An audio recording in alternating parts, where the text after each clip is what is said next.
गोदान। लेखक मुंशी प्रेमचंद। कथावाचक सोनम। अध्याय 21। देहातों में साल के 6 महीने किसी न किसी उत्सव में ढोल मंजीरा बजता रहता है। होली के 1 महीना पहले से 1 महीना बाद तक फाग उड़ती है। आषाढ़ लगते ही आल्हा शुरू हो जाता है और सावन भादों में कजलियां होती हैं। कजलियों के बाद रामायण गान होने लगता है। सिमरी भी अपवाद नहीं है। महाजन की धमकियां और कारिंदे की बोलियां इस समारोह में बाधा नहीं डाल सकती। घर में अनाज नहीं है, देह पर कपड़े नहीं है, गांठ में पैसे नहीं है, कोई परवाह नहीं। जीवन की आनंद वृत्ति तो दबाई नहीं जा सकती। हंसे बिना तो जिया नहीं जा सकता। यो होली में गाने बजाने का मुख्य स्थान नोखेराम की चौपाल थी। वहीं भंग बनती थी, वहीं रंग उड़ता था, वहीं नाच होता था। इस उत्सव में कारिंदा साहब के 10-5 रुपए खर्च हो जाते थे और किसमें ये सामर्थ्य थी कि अपने द्वार पर जलसा कराता। लेकिन अब की गोबर ने गांव के सारे नवयुवकों को अपने द्वार पर खींच लिया है और नोखेराम की चौपाल खाली पड़ी हुई है।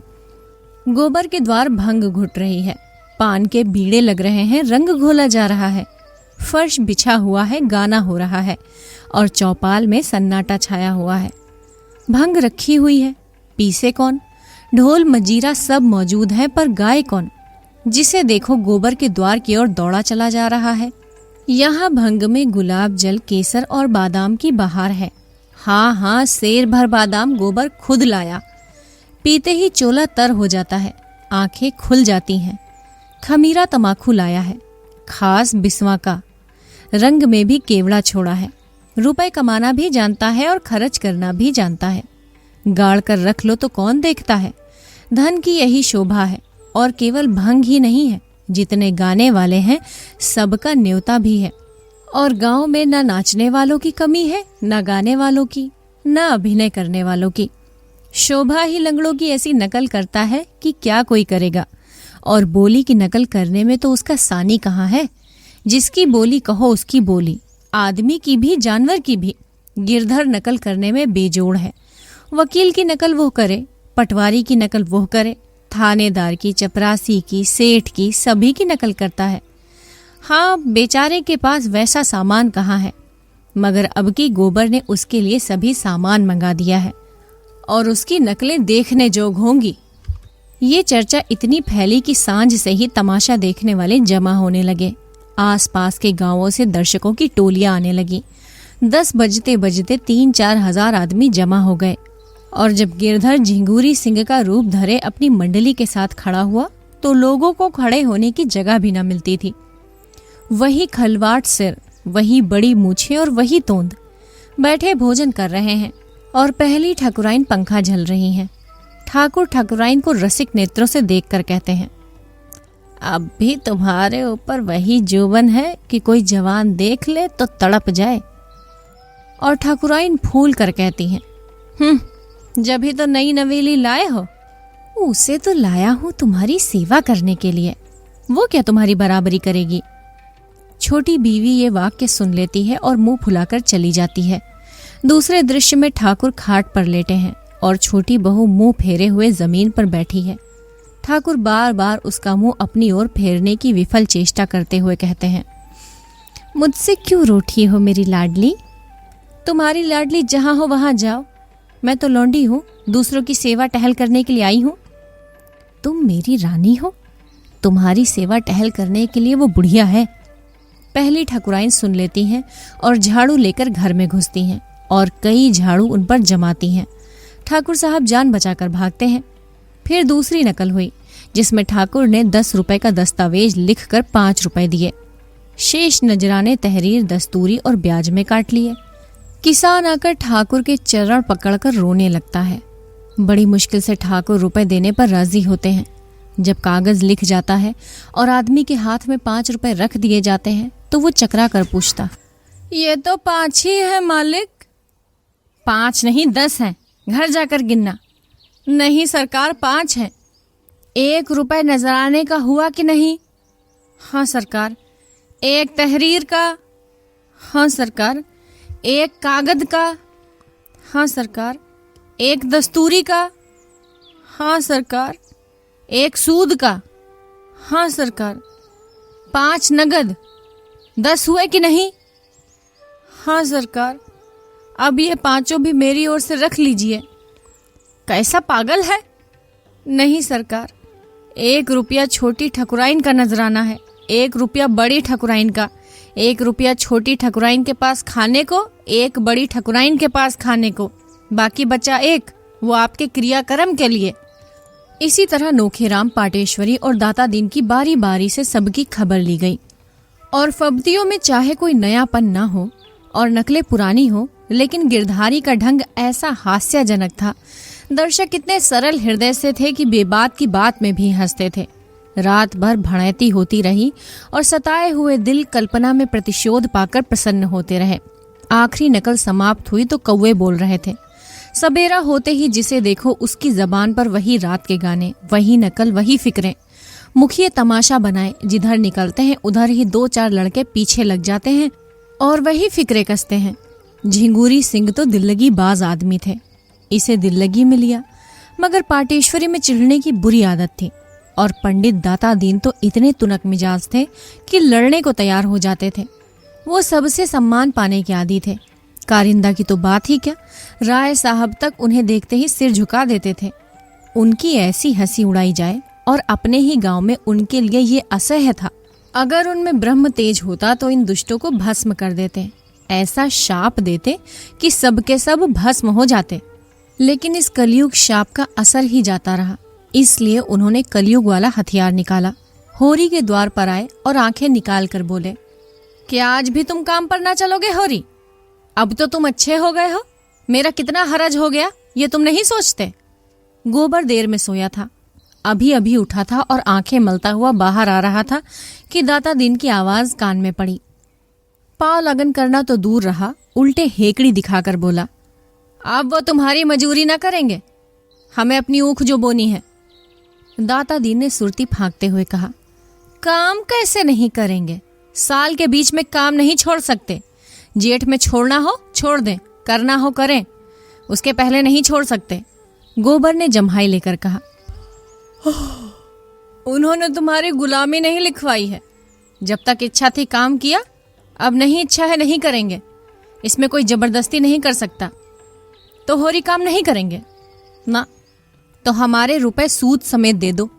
3 साल का सूद होता है 100 रुपया, असल मिलाकर 200 होते हैं। हमने समझा था 3 रुपए महीने सूद में कटते जाएंगे, लेकिन तुम्हारी इच्छा नहीं है तो मत करो, मेरे रुपए दे दो। धन्ना सेठ बनते हो तो धन्ना सेठ का काम करो। होरी ने दाता दीन से कहा, तुम्हारी चाकरी से मैं कब इनकार करता हूँ महाराज, लेकिन हमारी ऊख भी तो बोने को पड़ी है। गोबर ने बाप को डांटा, कैसी चाकरी और किसकी चाकरी? यहाँ तो कोई किसी का चाकर नहीं, सभी बराबर हैं। अच्छी दिल लगी है, किसी को 100 रुपए उधार दे दिए और उससे सूद में जिंदगी भर काम लेते रहे। मूल ज्यों का त्यों, ये महाजनी नहीं खून चूसना है। तो रुपए दे दो भैया, लड़ाई का है कि मैं आने रुपए ब्याज लेता हूँ। तुम्हें गांव घर का समझकर आध आने रुपए कर दिया था। हम तो 1 रुपया सैकड़ा देंगे, 1 कौड़ी बेसी नहीं। तुम्हें लेना हो तो लो, नहीं अदालत से लेना। 1 रुपए सैकड़े ब्याज कम नहीं होता। मालूम होता है रुपए की गर्मी हो गई है। गर्मी उन्हें होती है जो 1 के 10 लेते हैं। हम तो मजूर हैं, हमारी गर्मी पसीने के रास्ते बह जाती है। मुझे याद है तुमने बैल के लिए 30 रुपए दिए थे, उसके 100 हुए और अब 100 के 200 हो गए। इसी तरह तुम लोगों ने किसानों को लूट लूट कर मजूर बना डाला और आप उनकी जमीन के मालिक बन बैठे। 30 के 200, कुछ हद है? कितने दिन हुए होंगे दादा? होरी ने कातर कंठ से कहा, यही 8-9 साल हुए होंगे। गोबर ने छाती पर हाथ रखकर कहा, 9 साल में 30 रुपए के 200? 1 रुपए के हिसाब से कितना होता है? उसने जमीन पर एक ठीकरे से हिसाब लगाकर कहा, 10 साल में 36 रुपए होते हैं, असल मिला के 66। उसके 70 रुपए ले लो, इससे बेसी मैं कौड़ी न दूंगा। दाता दीन ने होरी को बीच में डालकर कहा, सुनते हो होरी गोबर का फैसला? मैं अपने 200 छोड़ 70 रुपए ले लूं, नहीं तो अदालत करूं। इस तरह का व्यवहार हुआ तो कई दिन संसार चलेगा और तुम बैठे सुन रहे हो। मगर ये समझ लो, मैं ब्राह्मण हूं, मेरे रुपए हजम करके तुम चैन ना पाओगे। मैंने ये 70 रुपए भी छोड़े, अदालत भी ना जाऊंगा। जाओ, अगर मैं ब्राह्मण हूं तो अपने पूरे 200 रुपए लेकर दिखा दूंगा और तुम मेरे द्वार पर आओगे और हाथ बांध कर दोगे। दाता दीन झल्लाए हुए लौट पड़े। गोबर अपनी जगह बैठा रहा, मगर होरी के पेट में धर्म की क्रांति मची हुई थी। अगर ठाकुर या बनिए के रुपए होते तो उसे ज्यादा चिंता न होती, लेकिन ब्राह्मण के रुपए, उसकी एक एक पाई भी दब गई तो हड्डी तोड़कर निकलेगी। भगवान न करे कि ब्राह्मण का कोप किसी पर गिरे। बंस में कोई चुल्लू भर पानी देने वाला, घर में दिया जलाने वाला भी नहीं रहता। उसका धर्म भीरू मन त्रस्त हो उठा। उसने दौड़कर पंडित जी के चरण पकड़ लिए और आर्त स्वर में बोला, महाराज, जब तक मैं जीता हूं तुम्हारी एक एक पाई चुकाऊंगा। लड़कों की बात पर मत जाओ। मामला तो हमारे तुम्हारे बीच में हुआ है, वो कौन होता है। दाता दीन जरा नर्म पड़े। जरा इसकी जबरदस्ती देखो। कहता है 200 रुपए के 70 लो या अदालत जाओ। अभी अदालत की हवा नहीं खाई है। जब भी एक बार किसी के पाले पड़ जाएंगे तो फिर ये ताव न रहेगा। 4 दिन शहर में क्या रहे, तानाशाह हो गए हैं। मैं तो कहता हूं महाराज, तुम्हारी एक एक पाई चुकाऊंगा तो कल से हमारे यहाँ काम करने आना पड़ेगा। अपनी ऊख बोना है महाराज, नहीं तो तुम्हारा ही काम करता। दाता दीन चले गए। गोबर ने तिरस्कार की आंखों से देखकर कहा, गए थे देवता को मनाने। तुम ही लोगों ने इन सबों का मिजाज बिगाड़ दिया है। 30 रुपए दिए, अब 200 रुपए लेगा और डांड ऊपर से बताएगा और तुमसे मजूरी कराएगा और काम कराते कराते मार डालेगा। होरी ने अपने विचार में सत्य का पक्ष लेकर कहा, नीति हाथ से न छोड़ना चाहिए बेटा। अपनी अपनी करनी अपने साथ है। हमने जिस ब्याज पर रुपए लिए वो तो देने ही पड़ेंगे, फिर ब्राह्मण ठहरे। इनका पैसा हमें पचेगा? ऐसा माल तो इन्हीं लोगों को पचता है। गोबर ने त्योरियां चढ़ाई। नीति छोड़ने को कौन कह रहा है, और कौन कह रहा है कि ब्राह्मण का पैसा दबा लो। मैं तो यही कहता हूं कि इतना सूद नहीं देंगे। बंक वाले 12 आने सूद लेते हैं, तुम 1 रुपया ले लो। और क्या किसी को लूट लोगे? और उनका रोया जो दुखी होगा, हुआ करे। उनके दुखी होने के डर से हम बिल क्यों खो दें? बेटा, जब तक मैं जीता हूं मुझे अपने रास्ते चलने दो। जब मैं मर जाऊं तो तुम्हारी जो इच्छा हो वो करना। तो फिर तुम ही देना। मैं तो अपने हाथों अपने पाँव में कुल्हाड़ी न मारूंगा। मेरा गधापन था कि तुम्हारे बीच में बोला। तुमने खाया है तुम भरो, मैं क्यों अपनी जान दूं? ये कहता हुआ गोबर भीतर चला गया। झुनिया ने पूछा, आज सवेरे दादा से क्यों उलझ पड़े? गोबर ने सारा वृत्तांत कह सुनाया और अंत में बोला, इनके ऊपर ऋण का बोझ इसी तरह बढ़ता जाएगा। मैं कहाँ तक भरूंगा? उन्होंने कमा कमा कर दूसरों का घर भरा है। मैं क्यों उनकी खोदी हुई खंदक में गिरूं? इन्होंने मुझसे पूछ कर कर्ज नहीं लिया, ना ही मेरे खातिर लिया। मैं उसका देनदार नहीं हूं। उधर मुखियों में गोबर को नीचा दिखाने के लिए षड्यंत्र रचा जा रहा था। ये लौंडा शिकंजे में न कसा गया तो गांव में अधर्म मचा देगा। प्यादे से फर्जी हो गया है ना, टेढ़े तो चलेगा ही। जाने कहां से इतना कानून सीख आया है। कहता है रुपए सैकड़े सूद से बेसी न दूंगा, लेना हो तो लो, नहीं तो अदालत जाओ। रात इसने सारे गांव के लौंडों को बटोर कर कितना अनर्थ किया। लेकिन मुखियों में भी ईर्ष्या की कमी न थी। सभी अपने बराबर वालों के परिहास पर प्रसन्न थे। पाटेश्वरी और नोखेराम में बात हो रही थी। पाटेश्वरी ने कहा, मगर सबों को घर घर की रत्ती रत्ती का हाल मालूम है।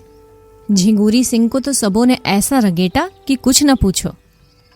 दोनों ठकुराइनों की बातें सुन सुनकर लोग हंसी के मारे लोटपोट हो गए। नोखेराम ने ठट्ठा मारकर कहा, मगर नकल सच्ची थी। मैंने कई बार उनकी छोटी बेगम को द्वार पर खड़े लौंडों से हंसी करते हुए देखा, और बड़ी रानी काजल, सिंदूर और महावर लगाकर जवान बनी रहती हैं। दोनों में रात दिन छिड़ी रहती है। झिंगूरी पक्का बेहया है, कोई दूसरा होता तो पागल हो जाता। सुना तुम्हारी बड़ी भद्दी नकल की, चमरिया के घर में बंद करा के पिटवाया। मैं तो बच्चा पर बकाया लगान का दावा करके ठीक करूंगा। वो भी क्या याद करेंगे कि किसी से पाला पड़ा था।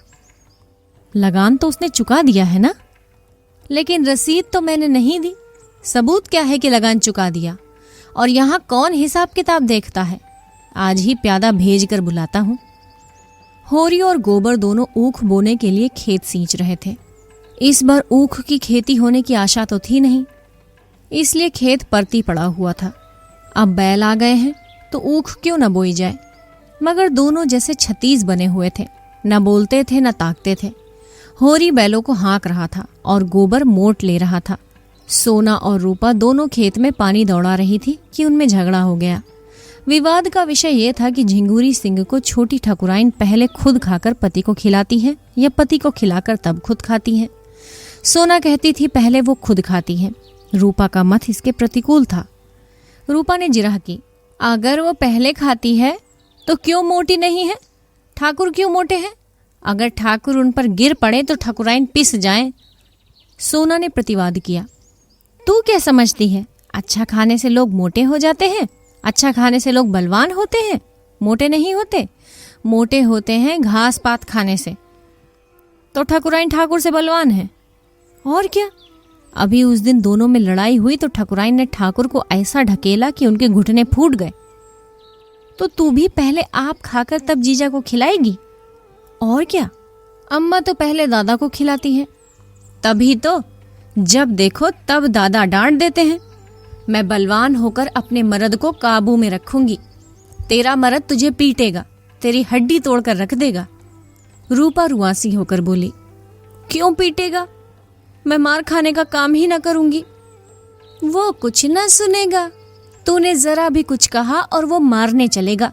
मारते मारते तेरी खाल उधेड़ देगा। रूपा ने बिगड़कर सोना की साड़ी दांतों से फाड़ने की चेष्टा की और असफल होकर चुटकियां काटने लगी। सोना ने और चिढ़ाया, वो तेरी नाक भी काट लेगा। इस पर रूपा ने बहन को दांत से काट खाया। सोना की बाह लहुआ गई। उसने रूपा को जोर से ढकेल दिया। वो गिर पड़ी और उठकर रोने लगी। सोना भी दांतों के निशान देखकर रो पड़ी।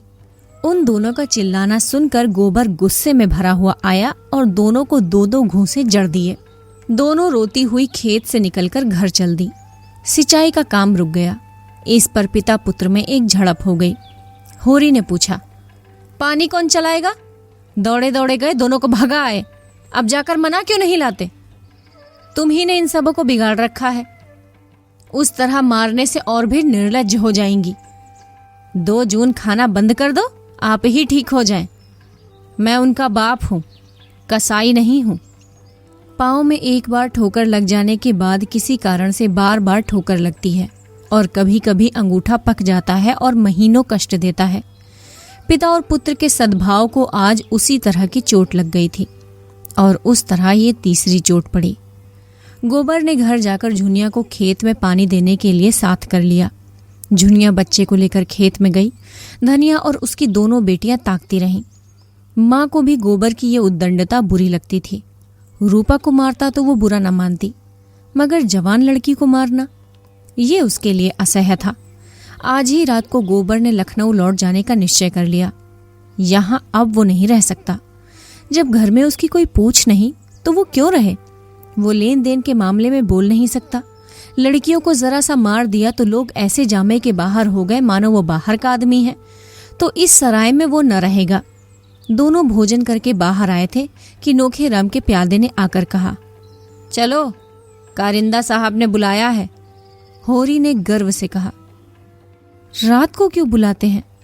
मैं तो बाकी दे चुका हूं। प्यादा बोला, मुझे तो तुम्हें बुलाने का हुक्म मिला है। जो कुछ अरज करना हो वहीं चलकर करना। होरी की इच्छा न थी मगर जाना पड़ा। गोबर विरक्त सा बैठा रहा। आध घंटे में होरी लौटा और चिलम भरकर पीने लगा। गोबर से अब रहा न गया। पूछा, किस मतलब से बुलाया था? होरी ने भर्राई हुई आवाज में कहा, मैंने पाई पाई लगान चुका दिया। वो कहते हैं तुम्हारे ऊपर 2 साल का बाकी है। अभी उस दिन मैंने ऊख बेची, 50 रुपए वहीं उन्हीं को दे दिए और आज वो 2 साल का बाकी निकालते हैं। मैंने कह दिया मैं एक धेला न दूंगा। गोबर ने पूछा, तुम्हारे पास रसीद तो होगी? रसीद कहाँ देते हैं? तो तुम बिना रसीद लिए रुपए देते ही क्यों? मैं क्या जानता था वो लोग बेईमानी करेंगे। ये सब तुम्हारी करने का फल है। तुमने रात को उनकी हंसी उड़ाई, ये उसी का दंड है। पानी में रहकर मगर से बैर नहीं किया जाता। सूद लगाकर 70 रुपए बाकी निकाल दिए, ये किसके घर से आएंगे? गोबर ने अपनी सफाई देते हुए कहा। तुमने रसीद ले ली होती तो मैं लाख उनकी हंसी उड़ाता, तुम्हारा बाल भी बांका न कर सकते। मेरी समझ में नहीं आता कि लेन देन में तुम सावधानी से काम क्यों नहीं लेते। यूँ रसीद नहीं देते तो डाक से रुपया भेजो, यही तो होगा, 1 आध रुपया महसूल पड़ जाएगा। इस तरह की धांधली तो ना होगी। तुमने ये आग न लगाई होती तो कुछ न होता। अब तो सभी मुखिया बिगड़े हुए हैं, बेदखली की धमकी दे रहे हैं। दैव, जाने कैसे बेड़ा पार लगेगा। मैं जाकर उनसे पूछता हूँ। तुम जाकर और आग लगा दोगे? अगर आग लगानी पड़ेगी तो आग भी लगा दूंगा। वो बेदखली करते हैं करे, मैं उनके हाथ में गंगा जली रखकर अदालत से कसम खिलाऊंगा। तुम दुम दबाकर बैठे रहो, मैं इसके पीछे जान लड़ा दूंगा। मैं किसी का एक पैसा दबाना नहीं चाहता और ना ही अपना एक पैसा खोना चाहता हूँ। वो उसी वक्त उठा और नोखेराम की चौपाल में जा पहुंचा। देखा तो सभी मुखिया लोगों का कैबिनेट बैठा हुआ था। गोबर को देखकर वो सब के सब सतर्क हो गए। वातावरण में षड्यंत्र की सी कुंठा भरी हुई थी। गोबर ने उत्तेजित कंठ से पूछा, ये क्या बात है कारिंदा साहब कि आपको दादा ने हाल तक का लगान चुकता कर दिया और आप अभी 2 साल का बाकी निकाल रहे हैं? ये कैसा गोलमाल है? नोखेराम ने मसनद पर लेटकर रौब दिखाते हुए कहा, जब तक हो रही है मैं तुमसे लेन देन की कोई बातचीत नहीं करना चाहता। गोबर ने आहत स्वर में कहा, तो मैं घर में कुछ नहीं हूं? तुम अपने घर में सब कुछ होगे, यहां तुम कुछ नहीं हो। अच्छी बात है, आप बेदखली दायर कीजिए, मैं अदालत में तुमसे गंगा जली उठाकर रुपए दूंगा। इसी गांव में 100 शहादतें दिलाकर साबित कर दूंगा कि तुम रसीद नहीं देते। सीधे साधे किसान हैं, कुछ बोलते नहीं तो तुमने समझ लिया कि सब काट के उल्लू हैं। राय साहब वहीं रहते हैं जहां मैं रहता हूं। गांव के सब लोग उन्हें हवा समझते होंगे, मैं नहीं समझता। रत्ती रत्ती हाल कहूंगा और देखूंगा तुम कैसे मुझसे दोबारा रुपए वसूल कर लेते हो। उसकी वाणी में सत्य का बल था। डरपोक प्राणियों में सत्य भी गूंगा हो जाता है। वही सीमेंट जो ईंट पर चढ़कर पत्थर हो जाता है, मिट्टी पर चढ़ा दिया जाए तो मिट्टी हो जाएगा। गोबर की निर्भीक स्पष्टवादिता ने उस अनीत के बख्तर को बेध डाला, जिससे लज्जित होकर नोखेराम की दुर्बल आत्मा अपने को शक्तिमान समझ रही थी। नोखेराम ने जैसे कुछ याद करने का प्रयास करके कहा, तुम इतना गर्म क्यों हो रहे हो? इसमें गर्म होने की कौन सी बात है? अगर होरी ने रुपए दिए हैं तो कहीं ना कहीं टाक गए होंगे। मैं कल कागज निकाल कर देखूंगा। अब मुझे कुछ याद आ रहा है कि शायद होरी ने रुपए दिए थे। तुम निशा खाते रहो, अगर रुपए यहाँ आ गए हैं तो कहीं नहीं जा सकते। तुम थोड़े से रुपए के लिए झूठ थोड़े ही बोलोगे और ना मैं इन रुपयों से धनी हो जाऊंगा। गोबर ने चौपाल से आकर होरी को ऐसा लताड़ा कि बेचारा स्वार्थ भीरू बूढ़ा रुआंसा हो गया। तुम तो बच्चों से भी गए बीते हो, जो बिल्ली की म्याऊं सुनकर चिल्ला उठते हो। कहाँ कहाँ तुम्हारी रक्षा करता फिरूंगा। मैं तुम्हें 70 रुपए दिए जाता हूँ। दाता दीन ले तो देकर भरपाई लिखा देना। इसके ऊपर तुमने 1 पैसा भी दिया तो फिर मुझसे 1 पैसा ना पाओगे। मैं परदेश में इसलिए नहीं पड़ा रहा हूँ कि तुम अपने को लुटवाते रहो और मैं कमाकर भरता रहूं। मैं कल चला जाऊंगा, लेकिन इतना कह देता हूँ, किसी से 1 पैसा उधार मत लेना और किसी को कुछ मत देना। मंगरू, दुलारी, दाता दिन सभी से 1 रुपया सैकड़े सूद कराना होगा। धनिया भी खाना खाकर बाहर निकल आई। बोली, अभी क्यों जाते हो बेटा? 2-4 दिन और रहकर ऊख की बोनी करा लो और कुछ लेन देन का हिसाब भी ठीक कर लो तो जाना। गोबर ने शान जमाते हुए कहा, मेरा 2-3 रुपए रोज का घाटा हो रहा है, ये भी समझती हो? यहाँ मैं बहुत तो 4 आने की मजूरी ही करता हूँ और अब की मैं झुनिया को भी लेता जाऊंगा। मुझे वहाँ खाने पीने में बड़ी तकलीफ होती है। धनिया ने डरते डरते कहा, तुम्हारी जैसी इच्छा हो, लेकिन वहाँ वो कैसे अकेले घर संभालेगी? कैसे बच्चे की देखभाल करेगी? अब बच्चे को देखूं कि अपना सुभीता देखूं? मुझसे चूल्हा नहीं फूंका जाता। ले जाने को मैं नहीं रोकती, लेकिन परदेश में बाल बच्चों के साथ रहना, न कोई आगे न पीछे, सोचो कितना झंझट है। परदेश में संगी साथी निकल ही आते हैं अम्मा, और ये तो स्वार्थ का संसार है।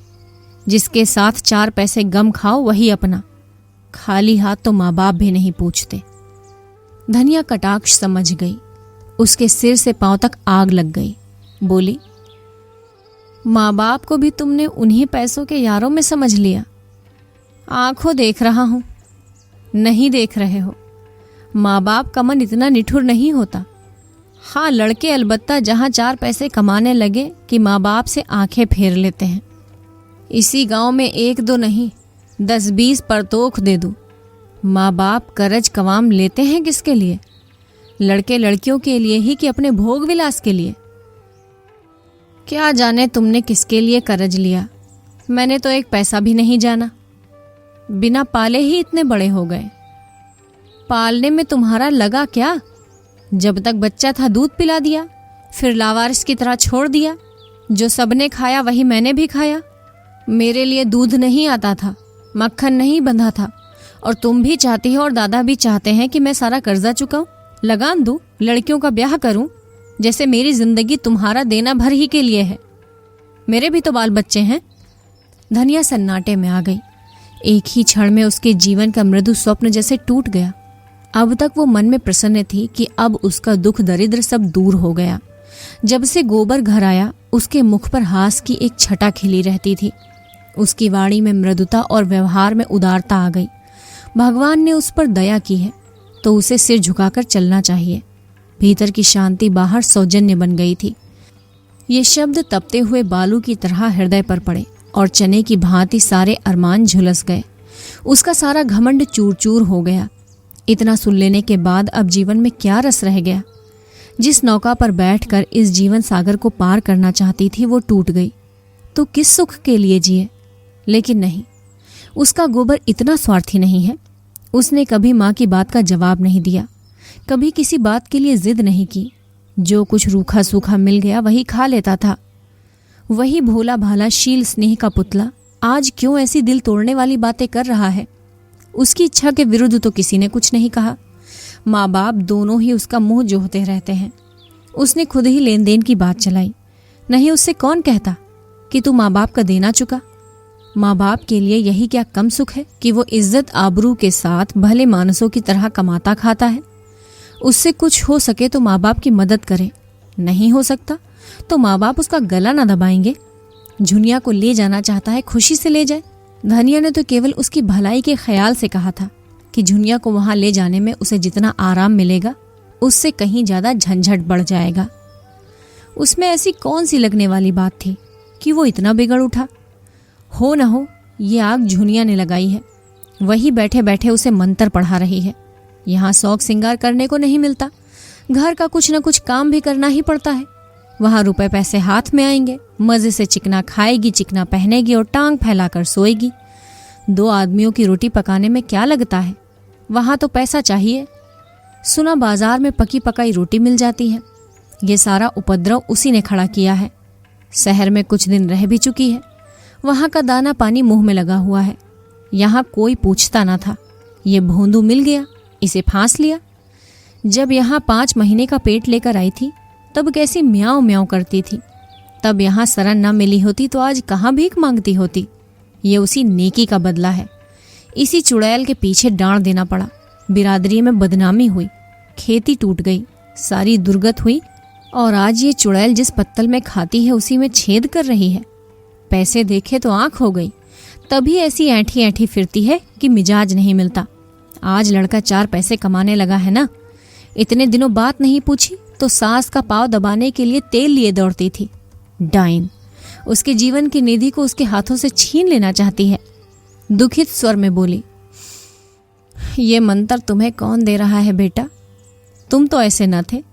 माँ बाप तुम्हारे ही हैं, बहनें तुम्हारी ही हैं, घर तुम्हारा है। यहाँ बाहर का कौन है? हम क्या बहुत दिन बैठे रहेंगे?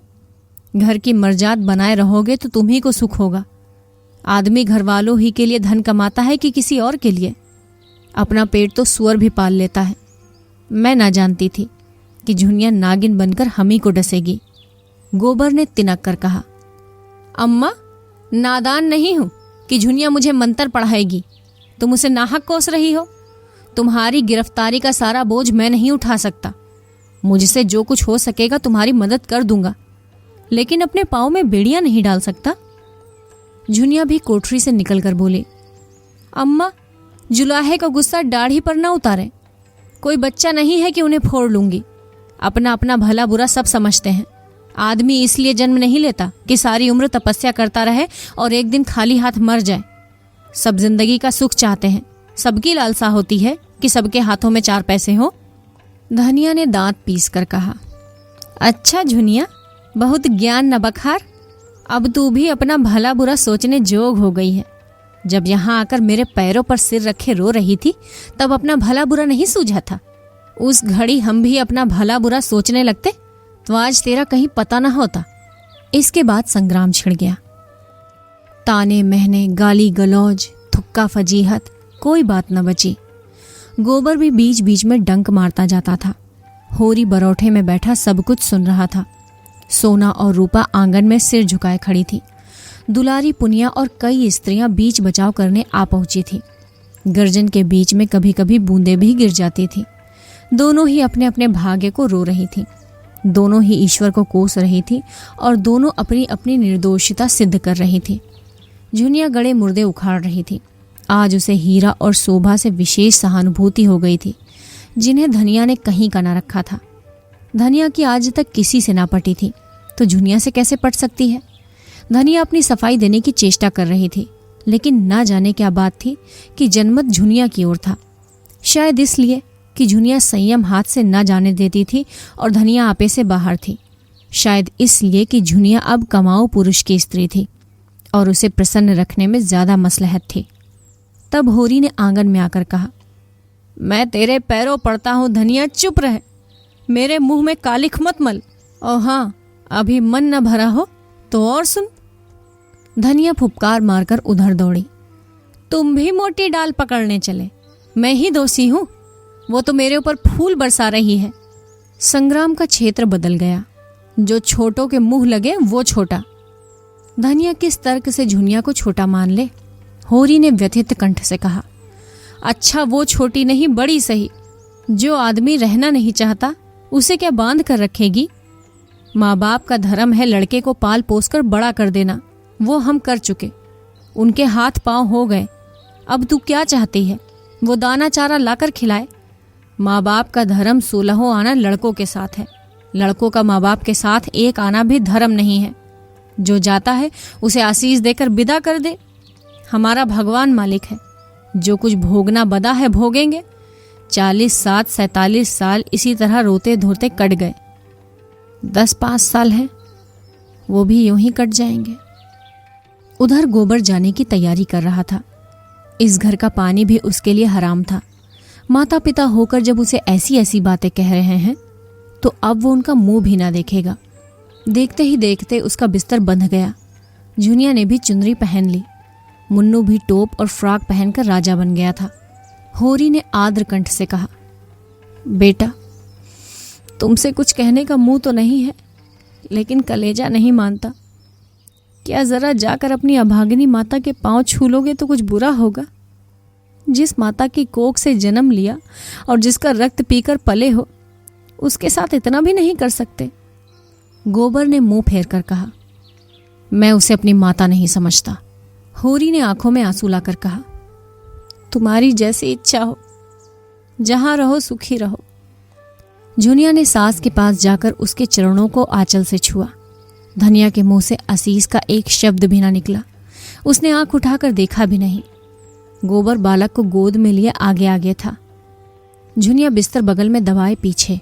एक चमार का लड़का संदूक लिए हुए था।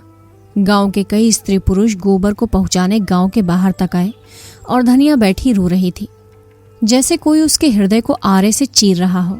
उसका मातृत्व उस घर के समान हो रहा था जिसमें आग लग गई हो और सब कुछ भस्म हो गया हो। बैठकर रोने के लिए भी स्थान न बचा हो। गोदान, लेखक मुंशी प्रेमचंद, कथावाचक सोनम।